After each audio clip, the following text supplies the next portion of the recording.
Hi guys, welcome to crick chat with Venkatesh. పురుషులందు పుణ్య పురుషులు వేరయ్యా అంటూ నేను మాకు వీడియో చేశాను. ముంబై ఇండియన్స్కి ఏమైనా స్పెషల్ ట్రీట్మెంట్ ఉందా? వాళ్ళని సపరేట్గా చూస్తున్నారా? వాళ్ళకి సపరేట్ సెట్ ఆఫ్ రూల్స్ ఉన్నాయా అని చెప్పి, అలాగే ఒక పర్టికులర్ ప్లేయర్ కూడా సపరేట్ సెట్ ఆఫ్ రూల్స్ ఉన్నాయా? అతన్ని చాలా ప్యాంపర్ చేస్తున్నారా బీసీసీఐ కానీ ఐపీఎల్ గవర్నింగ్ కౌన్సిల్ కానీ నాకు అనిపిస్తుంది. The player's name is, of course, Riyan Parag, captain of Rajasthan Royals. ఎందుకంటే అతను రీసెంట్గా 2 days బ్యాక్ వేపింగ్ ఇన్సిడెంట్, అంటే ఈ సిగరెట్ తాగుతూ పట్టుబడ్డాడు డ్రెస్సింగ్ రూమ్లో. ఎక్కడ బయట కూడా ఈ cigarette is a band thing in India. ఈ సిగరెట్ తాగడం అనేది ఇండియాలో శిక్షార్హమైన నేరం. It's a punishable offence. You cannot smoke ఈ సిగరెట్ ఇన్ ఇండియా. బయట దేశాల్లో చాలాసార్లు చూశాను నేను, తాగుతారు. ఇండియాలో యూ కెనాట్ స్మోక్ ఈ సిగరెట్. అది ఎక్కడ బయట కాదు, మ్యాచ్ జరుగుతుంటే పంజాబ్లో ముల్లాంపూర్లో పీవీకేఎస్ వర్సెస్ ఆర్ఆర్ మ్యాచ్ జరుగుతుంటే డ్రెస్సింగ్ రూమ్లో కూర్చొని మిగతా ప్లేయర్స్ చుట్టూ ఉన్నారు. అతను తాగుతున్నట్టుగా వీడియో బయటకు వచ్చింది. చాలా సీరియస్ అనుకున్నాను నేను. కనీసం అతని మీద 2 మ్యాచ్ల బహిష్కారం విధించాలి అని కోరుకున్నాను.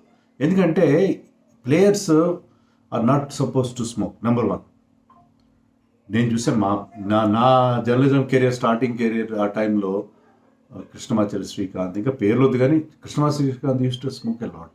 నెట్స్లో సిగరెట్స్ తాగడం అనేది చూశాను నేను. చాలామంది స్మోక్ చేసేవారు. అప్పట్లో అంత ఫిట్నెస్ ఇంపార్టెన్స్ ఉండేది కాదు. స్మోక్ చేస్తే ఏమవుతుంది, ఆటోమేటిక్గా మీకు మీ ఎండ్యూరెన్స్ లెవెల్ తగ్గిపోతాయి, మీరు తొందరగా అలసిపోతారు. ఇప్పుడు ఎవరు స్మోక్ చేయట్లేదు మోస్ట్. ఎందుకంటే ఇప్పుడు ఫిట్నెస్ లెవెల్స్ డిఫరెంట్గా ఉన్నాయి. అప్పట్లో సంగతి వేరే. స్మోక్ చేయట్లేదు. విరాట్ కోహ్లీ లాంటి వాళ్ళు సాఫ్ట్ డ్రింక్స్ తాగరు. Virat Kohli become a vegan. కంప్లీట్గా డైరీ ప్రొడక్ట్స్ కానీ నాన్ వెజిటేరియన్ కానీ మానేశాడు, నాన్ వెజ్ ఐటమ్స్ కానీ మానేశాడు. ఇలా వాళ్ళు ఎంతో ఫిట్నెస్ విషయంలో, వాళ్ళ డైట్ విషయంలో చాలా శ్రద్ధ వహిస్తారు. అలాంటిది తను స్మోక్ చేయడం ఏంటి? అందులో డ్రెస్సింగ్ రూమ్లో స్మోక్ చేయడం ఏంటి? ఆ డ్రెస్సింగ్ రూమ్లో youngest player of IPL 15-year-old Vaibhav Suryavanshi కూడా ఉన్నాడు. అది ఎలా అవుతుంది? ప్యాసివ్ స్మోకింగ్ కూడా అవుతుంది. ఎందుకంటే దాంట్లో పొగ వస్తుంది. ఈ సిగరెట్ నాట్ లైక్ అదర్స్. మాకు తెలిసిన పొగ అయితే వస్తుంది దాంట్లో. ఈవెన్ ఫ్లైట్స్లో కూడా చెప్తారు ఈ సిగరెట్ కూడా తాగడానికి వీలు లేదు అని చెప్పి. సో ఈ సిగరెట్ తాగడం ఏంటి? When an youngster is in ever team. Sports persons పబ్లిక్గా, సరే మీకేమైనా అలవాట్లు ఉండొచ్చు కానీ పబ్లిక్గా చేయకూడదు కదా. అంటే మీరు ఒక example, you have to set an example. మిమ్మల్ని చూసి చాలామంది యంగ్ క్రికెటర్స్ ఆట నేర్చుకుంటారు. మీ అలవాట్లు చూసి కూడా వాళ్ళు ఇంప్రెషనబుల్గా అవుతారు. వాళ్ళకి దాని మీద ఇంప్రెషన్ పడుతుంది. అతను డ్రెస్సింగ్లో తాగడం ఏంటి? ఎంత ప్రెషర్ ఉన్నా ఏమన్నా కూడా.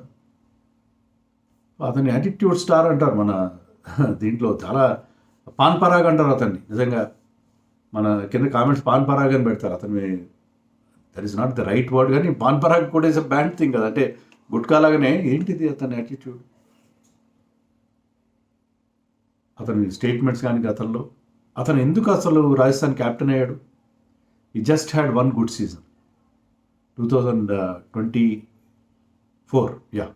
2024లో ఒక 600 రన్స్ చేశాడు, 4 50s చేశాడు. దాంతో ఇండియన్ టీంలోకి వెళ్ళాడు.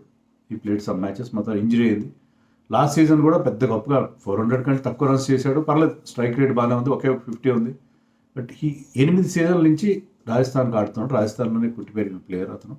అంటే ఆ హోమ్ గ్రౌండ్ ప్రోడక్ట్ అంటే మనం. ఎందుకు అతనికి అంత ఇంపార్టెన్స్ ఇస్తారు నాకు అర్థం కాదు. క్యాప్టెన్ ఎందుకు చేస్తారు? లాస్ట్ సీజన్లో కూడా సంజు ఇంజరీ అయితే అతను క్యాప్టెన్ చేశారు. ఈ సీజన్ ఫుల్ క్యాప్టెన్ చేశారు. సంజు అక్కడి నుంచి వెళ్ళిపోవడానికి కూడా కారణం రాజస్థాన్ నుంచి పరాగ్ విషయంలో వాళ్ళు అతను క్యాప్టెన్ చేయాలని టీమ్ మేనేజ్మెంట్ భావిస్తుంది అని సంజు ఫాదర్ కూడా చెప్పాడు. సో ఇక్కడ నాకు అనిపించేది ఏంటంటే, ఇతనికి ఒక స్పెషల్ ట్రీట్మెంట్ ఇస్తారు రాజస్థాన్ టీంలో. And Assam, is from Assam.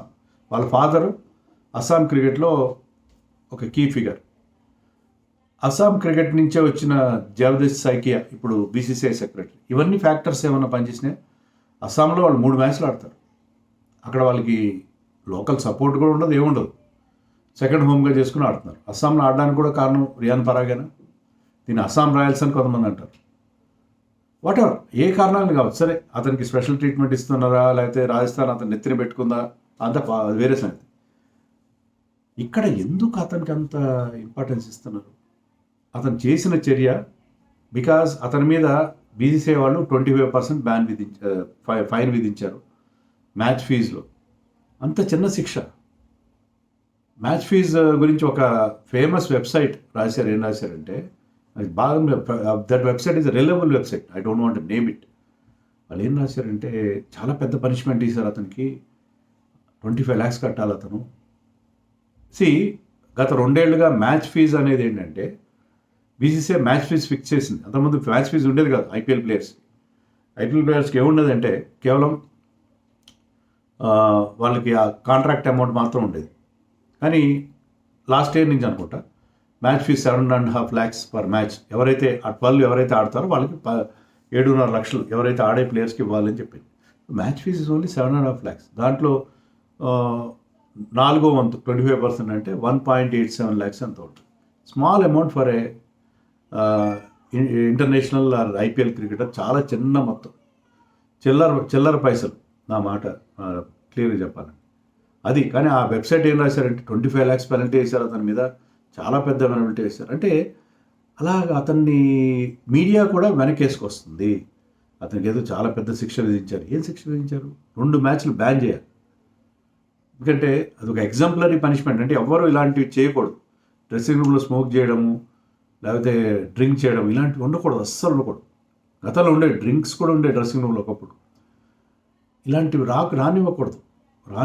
Youngsters ఉన్నారు చాలామంది, చిన్న ప్లేయర్ ఏజ్లో వస్తున్నారు వాళ్ళు. సో డ్రెస్సింగ్ రూమ్ అట్మాస్ఫియర్ని చాలా శాంక్టిటీని కాపాడాలి, అవసరం ఉంది. అదంతా పట్టించుకోకుండా, అంటే బీసీసీఐ కూడా ఏమనుకుంటుందంటే, చేతులు దులిపేసుకుందాం ఏదో చిన్న శిక్ష వేసి, లేకపోతే ఇది పెద్ద ఇంటర్నేషనల్ ఇష్యూ అవుతుంది అతను బ్యాన్ చేస్తే. పాకిస్తాన్లో వాళ్ళు ఇదేనా ఐపీఎల్ చూడండి అని చెప్పి పాకిస్తాన్ మీడియాలో, సోషల్ మీడియాలో వాటిలో దాన్ని హైలైట్ చేస్తారు. కరెక్టే, కానీ తప్పు జరిగిన దానికి చిన్న పనిష్మెంట్ వేయడం కూడా పెద్ద తప్పే, చాలా పెద్ద తప్పు. సో దాన్ని ఇగ్నోర్ చేయడం, దాన్ని చాలా తేలిగ్గా తీసుకోవడం చాలా తప్పు. నాకు పెద్ద పనిష్మెంట్ వేయాల్సింది, 2 మ్యాచ్లు బ్యాన్ చేయాల్సింది, 2 match suspension should have been given to him. అసలు వేరే చర్య కూడా తీసుకోవాలి కదా. You are not suppose to smoke, vaping is banned in India. అలాంటప్పుడు అతని మీద వేరే రకమైన చర్యలు కూడా తీసుకోవాలి. అతను అడ్మిట్ చేశాడు అని కూడా చెప్తున్నారు. అడ్మిట్ చేసినప్పుడు మరి అతని మీద మీరు శిక్ష విధించాలి కదా. తెలియదు ఏంటి. ఇదే టీంలో మరొకసారి కొన్ని రోజుల క్రితం వాళ్ళ మేనేజర్ సెల్ ఫోన్ వాడుతూ కనిపించాడు. అతను కేవలం మందలించి వదిలేశారు, హెల్త్ ఇష్యూస్ ఉన్నాయి. Cell phones are banned. Anti corruption unit ఉంటుంది, యాంటీ కరప్షన్ యూనిట్ వాళ్ళు చాలా జాగ్రత్తగా, ప్లేయర్స్ మనం బస్ దిగ్గానే అన్ని సెల్ ఫోన్స్ డిపాజిట్ చేయడం మనం చూస్తాం. డ్రెస్సింగ్ రూమ్కి వెళ్ళే లోపల, మ్యాచ్ స్టేడియంలోకి ఎంటర్ అయ్యే ముందే వాళ్ళు సెల్ ఫోన్ వదిలేరు. మరి మేనేజర్ సెల్ ఫోన్ పట్టుకున్నాడు, పక్కన వైభవ్ సూర్యవంశీ కూర్చున్నాడు, అతని మీద ఏం చర్య తీసుకోవాలి? రాజస్థాన్కి ఏమైనా స్పెషల్ ట్రీట్మెంట్ ఉందా because of secretaries from BCCI secretaries from Assam and is close to his father, Riyan Parag's father? I don't understand the treatment given to this fellow. Riyan Parag, I like him. He's a good cricketer. అతను మంచి big hitting చేయగలడు, middle order player, of spin వేస్తాడు, మంచి fielder. But అతని చర్యలు, అతని of field activities, I'm not at all happy with that. అతను మాట్లాడే మాటలు కానీ చేతలు కానీ.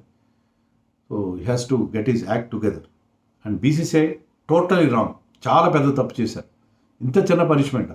I'm totally disappointed with this what ever action that BCCI has taken. ఇంత చిన్న పనిష్మెంట్, జరిమానా సరిపోద్దా? అతను ఎప్పుడు బుద్ధి తెచ్చుకొని తలదించుకునేలాగా ఒక పనిష్మెంట్ విధించాలి. అలా చేయలేదు బీసీసీఐ. మరి దీని గురించి మీరేమనుకుంటున్నారో నాకు కామెంట్స్లో చెప్పండి.